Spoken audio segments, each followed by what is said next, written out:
Recording.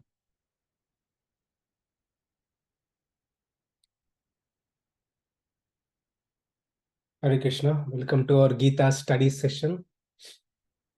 We are in the 4th chapter of Bhagavad Gita. We completed 3 chapters and we are in the 4th chapter, almost in the middle. So we will be completing 50% from this chapter, the verses from 16 to 24. I'll give a context up to this verse and some background info, if in case you have missed. So this chapter is titled Transcendental Knowledge. Transcendental knowledge. In Sanskrit, it's called Gnana Karma Sannyasa Yoga. So Krishna is talking about a knowledge. Knowledge about what? Krishna is talking about the knowledge which is embedded in Karma Yoga. So this is Krishna still continuing the discussion on Karma Yoga. And in this chapter, in the chapter, 4th chapter, he spoke about the knowledge which is embedded in the Karma Yoga, the Gnana which is embedded in the Karma Yoga. So just to understand, if a work which is done with proper knowledge, awareness, that's called Karma Yoga. If a work without any knowledge, without any proper awareness, right? So it is just called a karma only. So Krishna is going to spoke about with great emphasis on this knowledge, Gnana part of Karma Yoga. Okay. So in this chapter, if you go to the previous 3 chapters, where Arjuna doesn't want to fight, Krishna says, you fight, but fight like a Karma Yogi. You fight like a Karma Yogi. So when you fight like a Karma Yogi, you will not incur any sin. In the entire 3rd chapter, Krishna spoke about the importance of Karma Yoga. So where Arjuna thought his goal is to attain self-realization, why should he work? Why can't he just go to the forest and meditate and attain self-realization? And Krishna forbids Arjuna to take that path. Instead, Krishna says, for you, this is better. Even though you are at this platform of self-realized soul, you continue to work. Just by working with proper consciousness, with proper knowledge, you can attain liberation. So looking at Arjuna, Krishna spoke all these 3 chapters, looking at Arjuna's, the face of Arjuna, right? Arjuna was still kind of not convinced. Then Krishna started speaking this chapter where he says, Arjuna, this is not the first time I'm speaking this to you. I have spoken this to many people in the past. Right? So Krishna says, I have spoken this to Raja Rishi, a king, a saintly king. Raja Rishi means a saintly person, a saintly king. I have spoken this knowledge to a saintly king. And that person, he in turn passed down. So Krishna gives the details, like he has given this knowledge to Sun God. Sun God in turn gave it to Manu. Manu gave it to Ikshvaku. So that's how like many people have gained this knowledge and practiced this knowledge. Knowledge about the yoga, Karma Yoga. What Krishna wants Arjuna to do. Okay? So Krishna is saying, this is not the first time I have given to many people.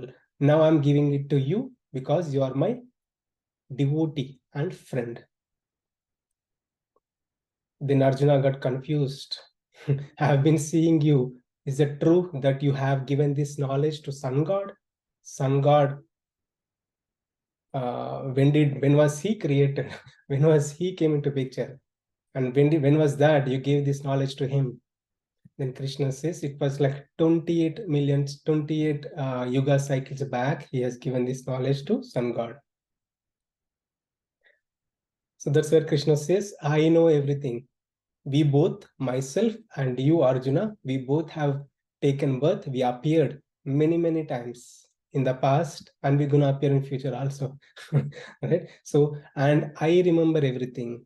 Krishna is saying he remembers everything, and Arjuna doesn't remember. Then why Krishna remembers? Krishna is, of course, is God. Krishna says that Bhutanam Ishvaro api. I am the supreme Lord and supreme controller of all the living beings.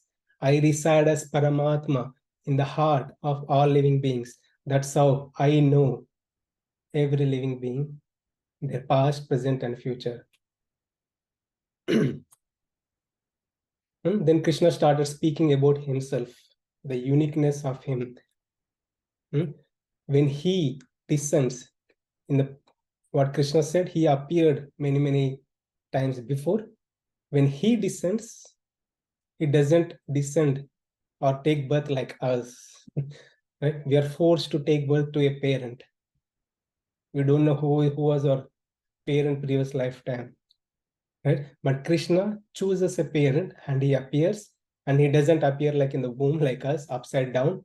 He takes a transcendental birth. He just appears, right? With all his ornaments. And the time, Krishna gives the time when he appears. The time is whenever there is a decline in dharma. Decline in dharma. Righteousness. People are not following any rules and regulations.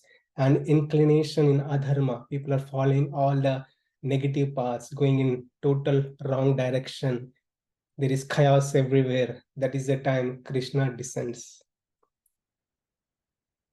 And Krishna also says one more important thing, right? About he doesn't need to descend into this material world to take care of or to re-establish dharma or to annihilate the miscreants.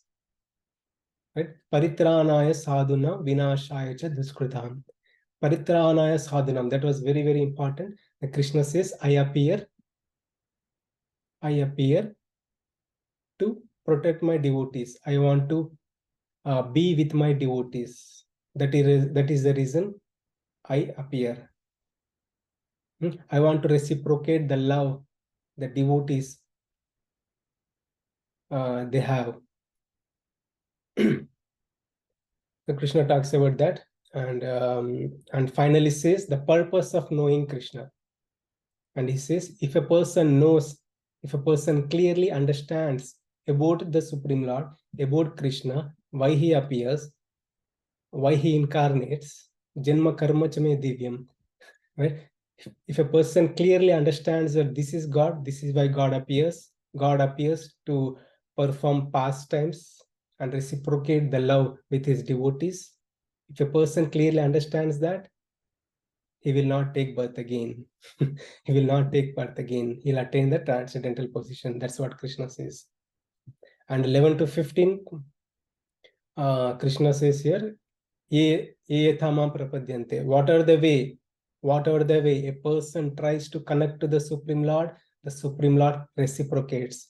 If a person tries to connect to the Supreme Lord just for material benefits, just to earn money or any material benefits, Krishna reciprocates. If a person wants to connect to the Supreme Lord through the medium, right? If person connects to the Supreme Lord as a Brahman, like considers the Lord to be a light, right? The Lord to be a light, and he tries to meditate, Krishna reciprocates, in a similar way. But if a person trying to connect to the Supreme Lord through a medium, he doesn't want to go to the God, but he wants to go through the medium, right? The medium is demigods. If a person wants to go through demigods for any material benefits, Krishna says, I'll reciprocate. Either way, everything coming from me only. Krishna also says another important point, connecting to the demigods, why people go to demigods. One can go to the Supreme Lord directly. Krishna can give he himself also. If a person wants to be a friend of Krishna, Krishna reciprocates. The example is Arjuna. If a person wants to serve Krishna. Krishna also reciprocates, right? Like example is Hanuman. Hanuman was serving the Supreme Lord. So, and if a person wants to love like a lover, right? There are gopis of Vrindavan who loved Krishna, also appeared and reciprocated with them, right? In the similar way. But there are some people who don't approach the God in either way. They know they want to go through a medium for material benefits. Krishna says, okay, no problem. So why people go through this medium? Because they have material benefits. They want to fulfill some desire. That's why they go through this medium of demigods. So we went through in detail. I'm going to quickly cover. And the further people who are not ready to take spirituality, who are not ready to accept the Supreme Lord, they want to be in this world and do their work in a dutiful way, dharmic way. Krishna says he created a system, Varnashrama system. Varnashrama system. Just by following Varnashrama system, one can elevate. We looked at four systems: Brahmana, Kshatriya, Vaishya, Shudra. So we went through that in detail. And Krishna also says, when he appears, when he performs activities, when he performs his Leela, right? When he performs his Leela activities, he will not get bound to any reactions.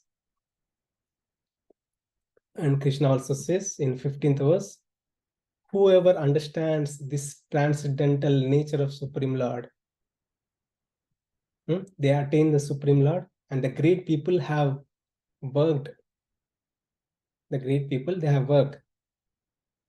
They connect to the Supreme Lord and they have lived a life in connection with the Supreme Lord and they have attained perfection.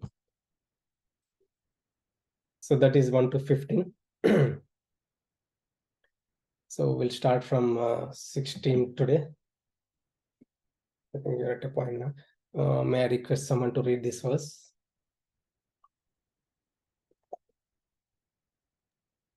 Kim karma kim akarmati kavayopi atra mohitaha tatte karma prabhaksyami yajñatva mokshyase shubhat. Even the intelligent are bewildered in determining what is action and what is inaction. Now I shall explain to you what action is, knowing which you shall be liberated from all misfortune. Thank you. You want to read 17 also? Sure. Karmano hi api bodhavyam च विकर्मणः अकर्मणश्च बोधव्यं गहना karmano gatihi. The intricacies of action are very hard to understand. Therefore, one should know properly what action is, what forbidden action is, and what inaction is. Thank you, Prabhu. So in this set of verses, now Krishna, in the previous 1 to 15, Krishna spoke about everything about himself. And Krishna, towards the end, he says the great personalities who understood clearly about the Supreme Lord, right? And how one has to live in this world in connection with the Supreme Lord, and how one has to work in this world in connection with the Supreme Lord. And great people have attained perfection, Krishna said. Okay, in this set of verses, Krishna is going to come back to the Karma Yoga topic. The Karma Yoga topic, and he's gonna give in detail, going in depth of this Karma Yoga. So this is a bumpy ride. Hopefully we'll see how this goes. I think it's easy. It's easy and hard also. It's a little complicated. We'll see how it goes. Okay, so Krishna is saying karma. What is karma? What is akarma? And it means what is action? What is inaction? Other way. What is the karma which binds? What is the karma which liberates? Or how karma binds? How karma liberates? Even the great people get confused. Great people also get confused. Now Krishna is setting up the stage for us to understand this Karma Yoga in detail. Okay, what is karma? What is akarma? What is vikarma? Vikarma is, karma is a good action, vikarma is a bad action, akarma is no action, neutral action. Okay, so I have this analysis in the next slide. We'll go in detail. But there are few stories I can relate, which explains like how the great souls also get bewildered. So in case of Arjuna, Arjuna is not a normal person. He's a Kshatriya, he's a great warrior.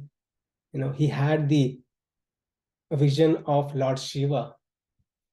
Lord Shiva himself appeared in front of him and he gave Pashupati Astra, like weapons, the dangerous weapons. And this Arjuna also went to heavenly planet. You know, he's well versed in Shastras. He knows very well what is the right action, what is wrong action, what is that action which liberates, what is the action which binds. He knows very well. But at the moment of crisis, when the situations are in place, right, people get confused. What is my duty now? What should I do? So in case of Arjuna also, yes, he was also quite confused about his duty. So that's where Krishna spoke the entire Bhagavad Gita just for Arjuna, right?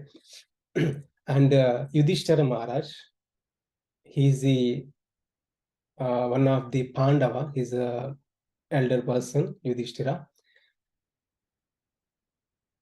You know, entire Mahabharat war has been fought. And this Yudhishthira Maharaja, towards the end, he said, I want to renounce this world. I don't want to be a king. Because of me, so many people have been killed. I don't want to take the sins.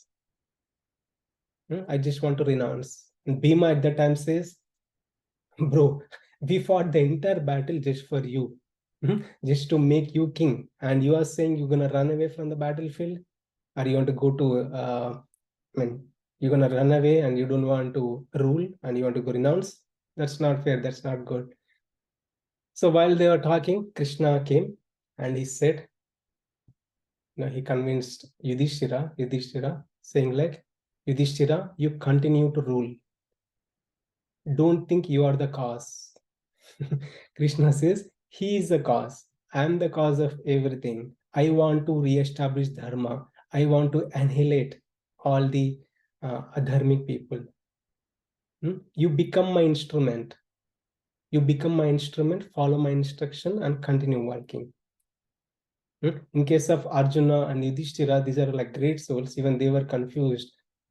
What karma, how karma binds, how karma liberates. So what is the right action to do, or what is the action which we are not supposed to do? So we know, I'll give another example. Like in case of Arjuna, he thought killing is a sin. Krishna said killing is not a sin. You work with proper consciousness. That work is nullified. It will not produce any new reaction. So that was the confusion of Arjuna. Krishna cleared it. So example, in Srimad Bhagavatam, so there's a milk product, right? So milk product, if you take certain milk products, it will cause indigestion. But certain milk products in a different transformation form, like a yogurt or buttermilk, that will clear the problem, stomach problem, right? So same way, the same milk product which is creating the problem, the same milk product which is also a solution. Right? So it's the same karma which is binding us, the same karma which will liberate us. That is the message. Okay. And even that's what Krishna is saying in these verses. The great people also get confused. Okay, so there are 3 types of karma. Now we're trying to decode and go into details about karma, akarma, and vikarma. There are 3 types of karma. Right? Action. So that these are like good actions. Okay, so these actions are karma, which is done in accordance with the scriptures. What are scriptures say? According to their varna. Right? If a person is in a Brahmana, like that means like he's playing a role in the society as a advisor to others, right? He has certain duties. He's nicely doing his duties, right? Basically, good actions. So good actions also means that those actions which pleases the Lord. The actions which pleases the Lord are good actions. So would there be a reaction to these actions? Yes. Yes. So if we are following the traffic rules, we are driving speed limit 30. There is a board 30 and we are driving 30, right? And we are stopping at the red signal. We are stopping right at the red signal. No, we are not transgressing any rules. Does government reward us? Okay, you are the best driver in the world. No. No. But in case of the Supreme Lord, in case of law of karma, if we live a life according to the scriptures, if you're following our dharma, we will be rewarded. The reward is happiness, all the nice facilities, good family, good wealth, good education, everything will be provided. But if he's not taking a human life, if a person behaving like an animal, right, not following any rules and regulations, he will be given a similar life. Okay, so that is karma. Vikarma. Vikarma means viruddharupena karma. That action which is against the scriptures, against their varna, against their scriptures. This person is not following any rules and regulations, right? So what happens? It will produce sinful reactions. If a person has to take care of his children, he's not taking care of children, because taking care of his children is his duty. If he doesn't do his duty correctly, that will produce a sin, and he has to face the consequence, right? If a person need to earn money for his family, and that person is not doing his duty to earn money in a religious way, righteous way, if a person is doing all kind of illegal way, or not even earning, or earning in an illegal way, both the way, both are sins. Those will create sinful reactions. So reactions to those actions, either good facilities or bad facilities, it will occur in this lifetime or next lifetime. Okay, so hope you understood this karma and vikarma, good actions and bad actions. They produce good results and bad results. And there is another thing is akarma. Akarma. Akarma, that which, there are two meanings. Akarma means it could be no action, also means not doing any action, not going to office to work. Right? That is one thing. And second is akarma also means no reaction to an action. That means I am doing a donation, charitable work to a charitable organization. I'm donating money, right? So as per law of karma, I will be given the nice money, nice facilities. But if I do with proper consciousness, knowledge, like a karma yogi, then my karma, there will not be any reaction. There is no reaction. Krishna is going to talk about that in upcoming verses. Now I'm giving this foundation. So how one has to do work like a karma yogi is selfless service for the pleasure of the Lord, as a service to the Lord. Krishna, I'm doing this for you, for your pleasure. Krishna Arpanamastu. I'm doing it for your pleasure, not for my own sense enjoyment. So such an action will not produce any new reaction. So we looked at karma, vikarma, akarma. So look at this flow chart. Sometimes it's easy to understand with this flow chart, right? So nice flow chart. We took birth, and we are doing actions, right? Sometimes good karma, punya karma, or papa karma.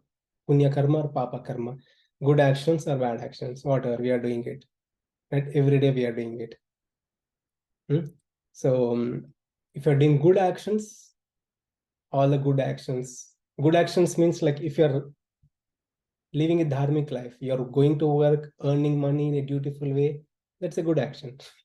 For the good action, you will be given a good result, reward, right? This is a written gift given by Supreme Lord. So the written gift is, the nice facilities will be given, and those stored in the account. Your credits will be, you're earning credits every day, right? We are all earning credits every day, right? So those credits will be stored in this Sanchita bank, right? It's like karma bank. This is like a savings account. All good actions, all bad actions, everything will get saved here. So this account is running since time in memorial, like many lifetimes. Every lifetime we are taking birth, we are doing actions, and we are doing good actions and bad actions. We are accumulating credits, good credits or bad credits. We are accumulating credits.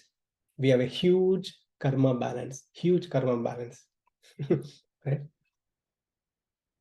And when we take birth, only a subset of that karma, like if you have 1,000,000 credits in our account, only one credit, assume like only one credit will be taken out, that will be given to us when we take birth. So sometimes people call it as destiny.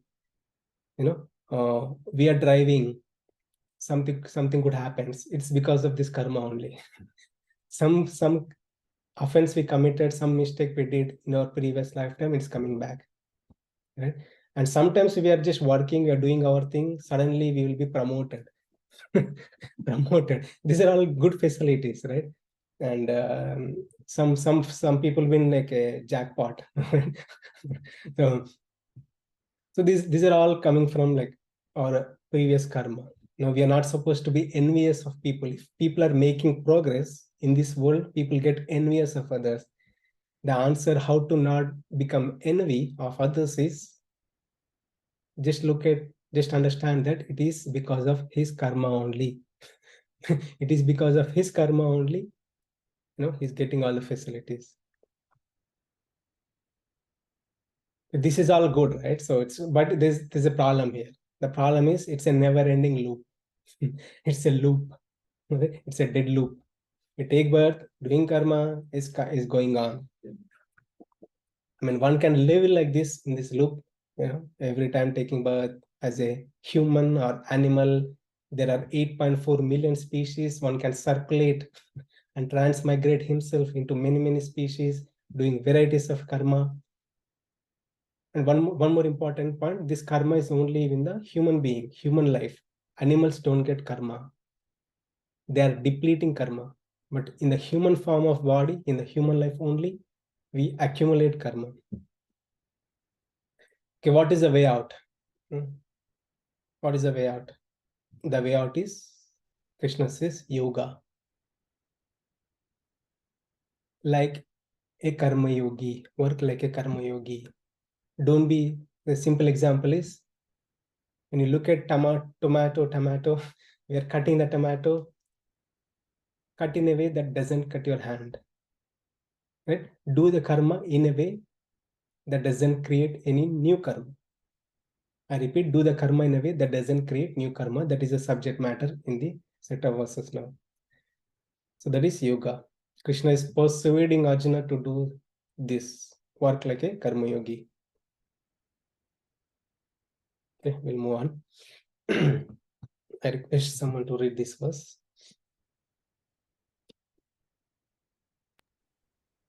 कर्माणि अकर्म ह्यः पश्येत् अकर्मणि च कर्म यः स बुद्धिमान् मनुष्येषु स युक्तः कृष्ण कर्म कृत्. One who sees inaction in action and action in inaction is intelligent among men, and he is in the transcendental position, although engaged in all sorts of activities. Thank you, Paul. So in this verse, Krishna is saying how to see action in inaction and inaction in action. If a person sees action in inaction and inaction in action, and he lives a life like that. So such a person is in transcendental position, and whatever karma he's doing, he will not get affected by those. Even though he's engaged in all kinds of activities, will not be affected by those. Such a person is an intelligent person who, or he who can see this. Action, inaction, and inaction, in action. It's a tongue twister word and also a brain twister word. We all know this tongue twister words, right? Even it's hard to say this. Inaction in action and action in inaction. It's like a tongue twister and also a brain twister. Now, what Krishna is saying here, brain twister. So, example we can take, if we take a milk, do we see the butter in the milk? Well, we don't physically see, but that is present. The understanding, the knowledge here is when the butter when the milk undergoes some process, it becomes butter, right? The fragment, the element of butter is also present in the milk. Is present in the milk. Who can see that? If a person has knowledge, about how the transformation happens from milk to butter, he can say, yeah, yes, butter is present. It just needs to go through transformation. Yes, but it becomes butter. From the milk to butter, right? So in the butter also, when you take the butter, is there a milk component in that? Yes, because butter is made from milk. Butter is made from milk. You can see clearly there is a milk component in that, you know. There's a milk smell in it, right? When we smell the butter, one can smell the milk also. That is a simple example. So what a person needs, he needs knowledge. If a person has knowledge, he can clearly see, right? What he can see?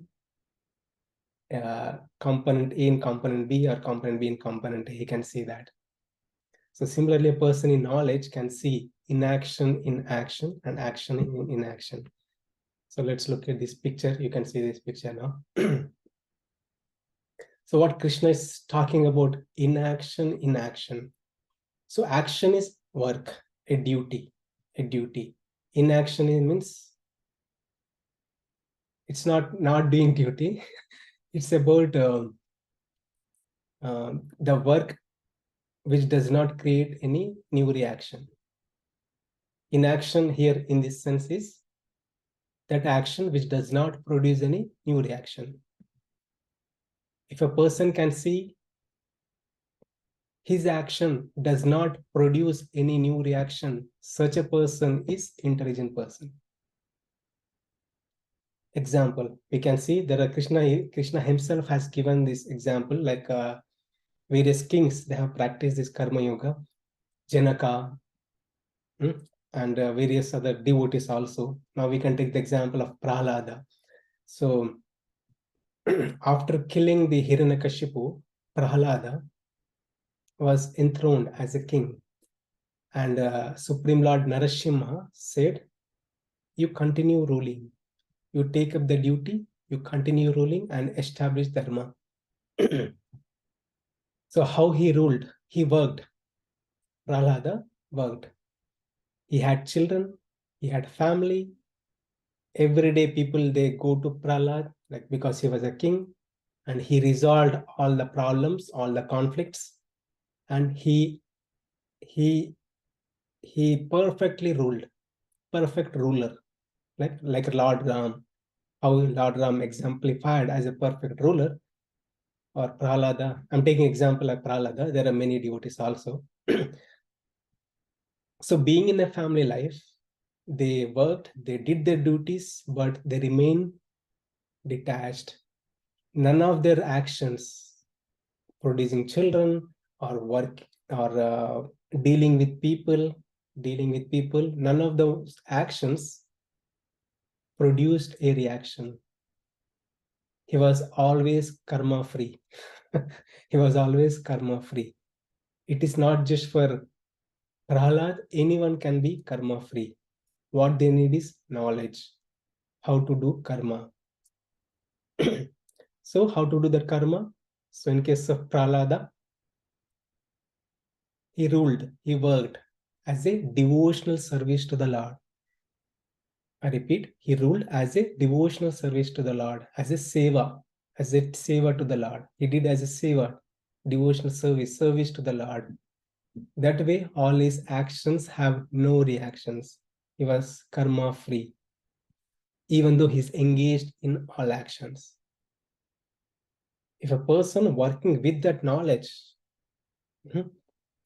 how to work like a karma yogi, by offering the results to the Supreme Lord, doing the work as a seva to service to the Supreme Lord. If a person can see that, such a person is a yogi. Such a person is a intelligent person. Krishna is saying, Buddhiman Manusheshu. Such a person is a intelligent person. I'll mute some person join. So, if a person, a karma yogi, who knows very well how to work like a karma yogi, and he can see the knowledge, right? Even though engaged in all kind of activities, going to office every day, working, earning money, taking care of children, family life, everything, we can still be karma free. That is quite possible. How? We just need to work, dedicate our life as a selfless service, as a seva to the Lord. Offering the results to the Lord, success or failure, anything, any action we do as a service to the Lord, we can be karma free. But if a person works for his own pleasure, and we went through this in detail in many chapters, how a person get bound to karmic reactions. If a person does selfless work, his actions will not produce any new reaction. If a person does selfish work for his own sense enjoyment, he will get bound to karmic reactions. That's what Krishna is saying here. What is this? Seeing inaction in action. Even though he's engaged, he can still see that he's not engaged. He's karma free. Okay, this part is easy, left part, and the right part is a little tricky. So this part is action in inaction. Okay, so this person, okay, left side is he's doing all the activities, right? He's still karma free, and this person is not doing any activities. He's just sitting on the floor. He's just meditating, right? He renounced family. He told his wife, I'm done with you. You are a big headache in my life. I'm done with you. I'm gonna go. He told his wife. He left his children. Guys, you are a big headache to me. I'm done with you guys. And he resigned his job, thinking this job is a big burden. I don't want to job. I don't want to see the face of my manager. I don't want to see the face of my colleagues at my office. This person is fully frustrated, and he left, and he's sitting and he's meditating. Now he's not doing any action. This is the important point. He is not at all doing any action. Is he bound to karmic reactions? Krishna is saying, yes. He's not doing action, but he's still bound to karmic reactions. How? Well, Krishna talked about in 3rd chapter, like he's using the necessities of the material nature. He's breathing, right? And by sitting, maybe he's killing so many small insects. And more importantly, maybe he's sitting there, but maybe he's making a plans. His mind is running towards how he enjoyed with his friends, how he danced with his friends and neighbors, or whatever it is, how he enjoyed. And he's generating new desires. I wish I want to be like that. I wish I did that. I wish I did that. If I have a chance, I'll do that. My God is not giving me. So if his mind is fully engrossed in those things, so his actions will also produce new reaction. He's generating desires. It is because he's generating desires, he will get another birth. His actions get new reactions. Well, physically he's not doing, but mentally he's doing. that is a big difference here. In the left side picture, he's physically doing. He can still remain unattached or detached. This person not physically doing, but he could still become attached, or he could get bound to karmic reactions. Okay, so Sabuddhiman Manisheshus. A person is an intelligent person, smart person, we say, right? Smart guy. A person is a smart guy. Who is that smart guy? Who can see the difference, who can understand how karma binds, how karma liberates. Seeing inaction in action and action in inaction. Such a person is an intelligent person. Okay, so we'll move on. I know you have many questions, so you may post in Zoom chat, or we can discuss towards the end of the session. Okay, so we'll take more examples now about inaction in action.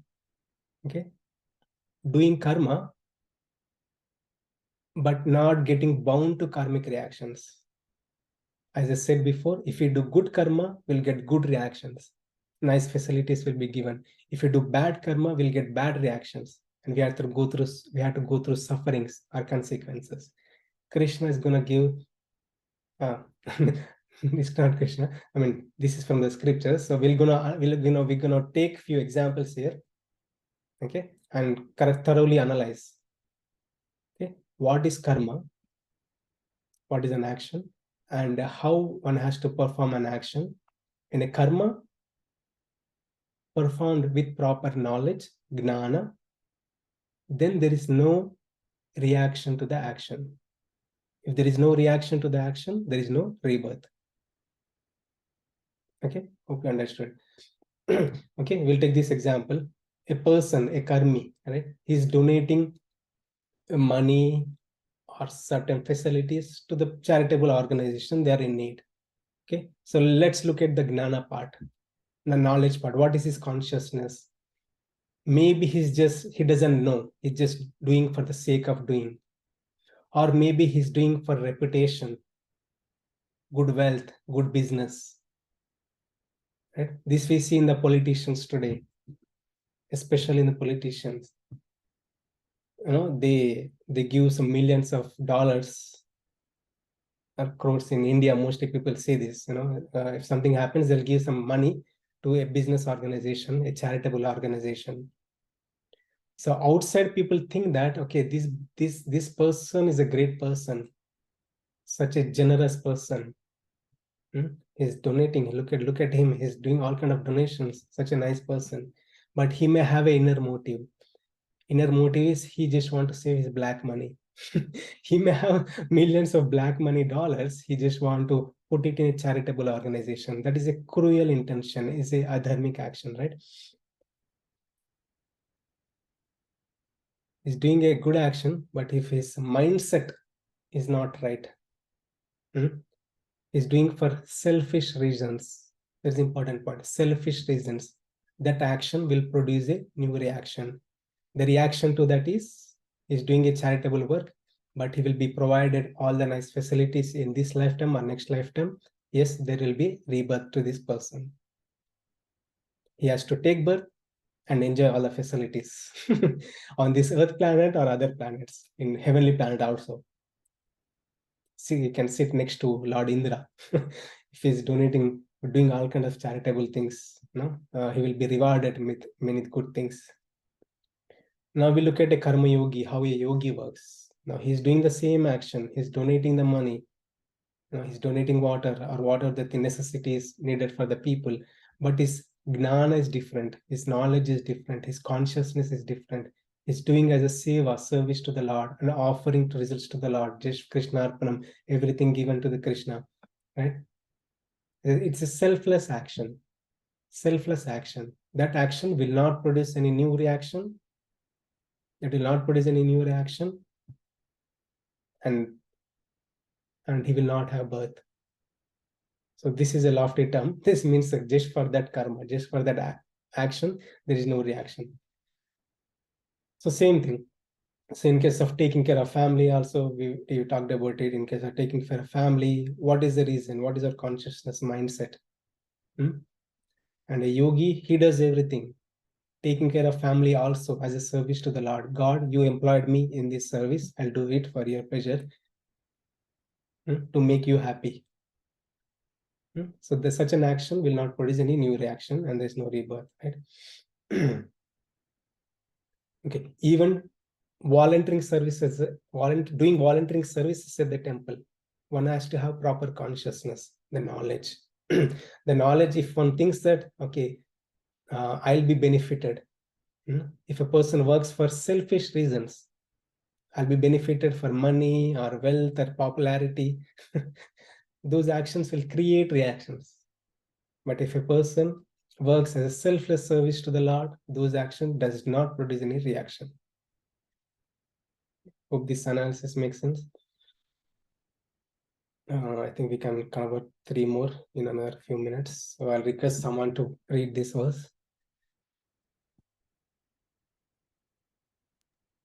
यस्य सर्वे समारम्भाः कामसङ्कल्पवर्जितः ज्ञानाग्निदोग्धकर्माणं तम् आहु पंडितं बुधाः. One is understood to be in full knowledge, whose every endeavor is devoid of desire for sense gratification. He is said by sages to be a worker for whom the reactions of work have been burned up by the fire of perfect knowledge. Thank you. So in this verse, Krishna is saying, we looked at the knowledge part of Karma Yoga, right? If a work and action without applying proper knowledge, doing for selfish reasons, that will create karma. But a same work with proper consciousness, done with proper consciousness, it will not create any new karma. The knowledge part, that is important thing. One has to have proper mindset, proper knowledge. It's called gnana. And Krishna in this verse saying, that is the knowledge, that is the gnana that will burn. Gnanagdi dagda. Dagda means burn. Karmani, karmanam. That is the one which burns. No, when the work done as a seva to the Lord, Supreme Lord is pleased, and there is no reaction to our action. Gnanagdi dagda karmani. The knowledge is the one which burns away the karma. So that is the essence. That is the essence of this verse, and we'll analyze a little more about this verse. Kama sankalpa vajitaha. So a person is in full knowledge. Krishna is saying, a person is in full knowledge. A knowledgeable person is one whose actions are devoid of desire for sense gratification. It is obvious, anything we do with a desire, right? We go to office. Why? We want to earn money. We want to earn money. We take care of children because we want to be happy. Any action we do, these are all desire motivated actions only. And why Krishna here is saying, a person is a knowledgeable person is he who doesn't or his actions are not desire motivated. It's opposite to our lifestyle.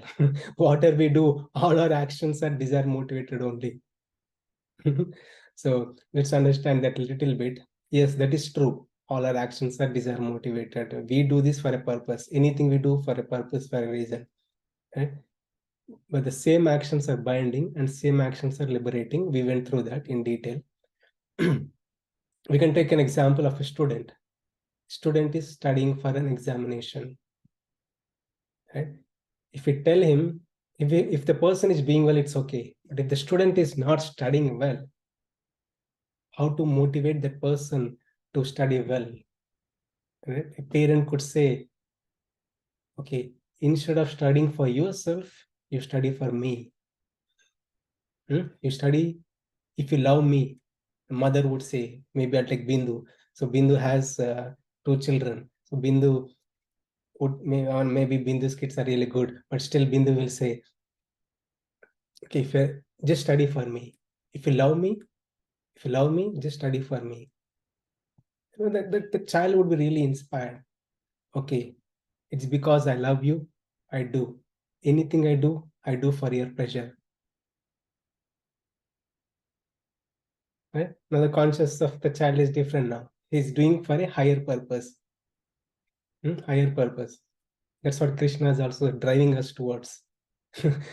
Instead of doing for yourself as a selfish action, you do for a higher purpose as a service to the Lord, to please the Supreme Lord.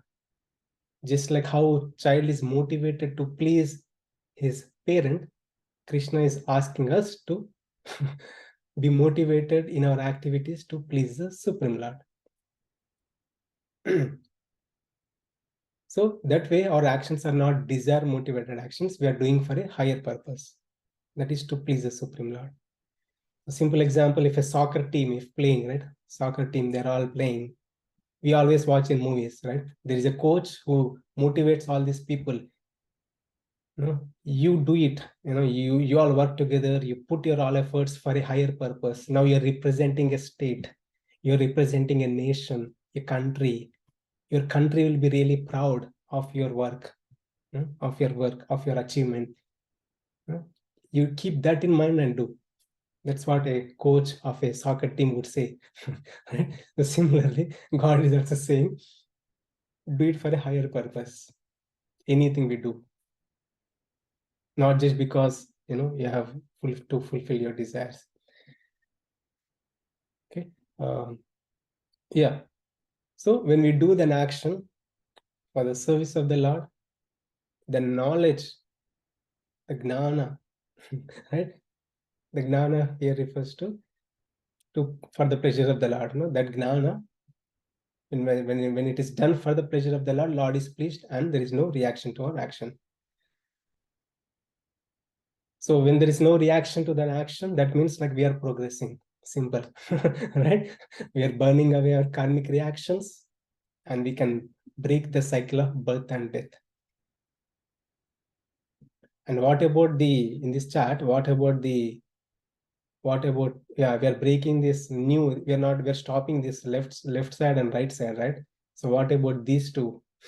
Sanchita karma, prarabdha karma. That Krishna talks about in, we have 18 chapters to go. In 1863, Krishna talks about this sarvadharma parityaja. That time he'll say, don't worry, I'll take care of it. Your prarabdha karma or whatever the karma, I'll take care of it. I can liberate you. You don't have to go to kindergarten again and study. Okay. So life lesson, just like fire burns up everything, similarly, the fire of transcendental knowledge burns off all one's karmic reactions. That is the essence of this verse. Okay, it's already 7:26. I don't know if you can do this. Is it okay if I continue? Please let me know if it is too heavy. We can stop. Yeah, it is fine, Guruji. And continue. Okay. Okay, I'll request someone to read this then.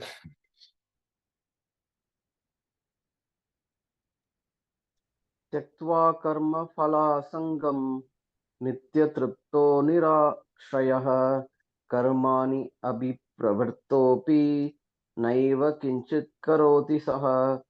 Abandoning all attachment to the results of his activities, ever satisfied and independent, he performs no fruitive action, although engaged in all kind of undertakings. Thank you. Yeah, this is another verse. Krishna is saying how a karma yogi works. He is the one who is he works without expecting any return, right? He's not attached to the results of his actions. If a person is playing tennis and if he's winning, he becomes attached to winning and he cannot take when he lost or when he loses a game. So that is attachment to the results, right? A yogi is the one who works without attachment to the results and he works for the pleasure of the Lord. Offers success or failure also, he does offers to the Supreme Lord. So that way he remains detached. Even though he's engaged in all kinds of activities. That's what the message is. Even though he's engaged in all kinds of activities, he remains detached because he's not attached to the results of his actions. He's working like a karma yogi, in short. So this kind of, all these slokas are repeated. It's kind of repetitive, but there's a different message here. Nitya tripto nirashrayaha is very important one. Nitya tripto means always satisfied, self-satisfied. Anything we do, are we satisfied? If I ask a person in any organization in the IT world, okay, let's take IT company, right? If I ask an IT company, there's a couple of people, if I ask any person, hey, how are you doing? How is your job? He says, good. Are you satisfied? He says, maybe. Or mostly people say no. No. Do you have any problem? Yes, everybody has a problem. Nobody is really satisfied. Any person, if you take, are you 100% happy in your work? Maybe he'll say yes for some time only. Maybe 3 months or 6 months or 1 year. After that, he says, no, I'm done. I can't take this anymore. He's not satisfied. He's not Nitya Trupta, right? He's not satisfied. So what brings satisfaction? That's another thing. What brings satisfaction? So most of the time we are working for our own pleasure, right? This gives me happiness. If I am in this role, I'll get happiness. If I get this money, I'll get this happiness. Our happiness is depend on a thing, an object. Our satisfaction is also dependent on a thing and on an object. A person is self-satisfied. A karma yogi, Krishna is referring to a karma yogi, is a person who is self-satisfied because he's not doing for himself. He's doing with a higher motive for the pleasure of the Lord. Anything he's doing, any activities he's doing, his motive is different. He's always satisfied. If his colleague is creating the problem, right? He knows how to deal with him, and don't get distraught by any dualities in this world, because he's always in connection with the Supreme Lord. His work is not desire motivated. He knows very well how to remain detached. In short, in simple words, a karma yogi is the one who knows very well how to live in this world and how to work in this world. And by such working, because his work is not desire motivated, he's fully focused, he's working for the pleasure of the Lord, as a selfless service to the Lord, is always satisfied. This is something we can experience ourselves everyday work, right? If you think like, okay, why this guy has given me work? Why should I work for this company? Why should I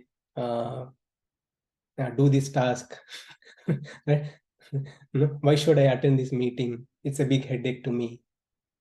If we always think putting us in center, it's always a disturbance. We are not at all satisfied. Now change the mindset. Okay, I'll attend this meeting with a higher motive for the pleasure of the Supreme Lord. I'm doing this selfless service to the Supreme Lord. Okay, I'll do this task as a selfless service to the Supreme Lord. We are converting our mindset from negativity to positivity. Simple. Converting our mindset from negativity to positivity by working as a karma yogi. So Krishna is clearly saying that such a person, even though is engaged in all kinds of undertakings, whatever the roles, responsibilities, he can still remain detached. And such a person is karma free. He's karma free. He's not generating any new karma.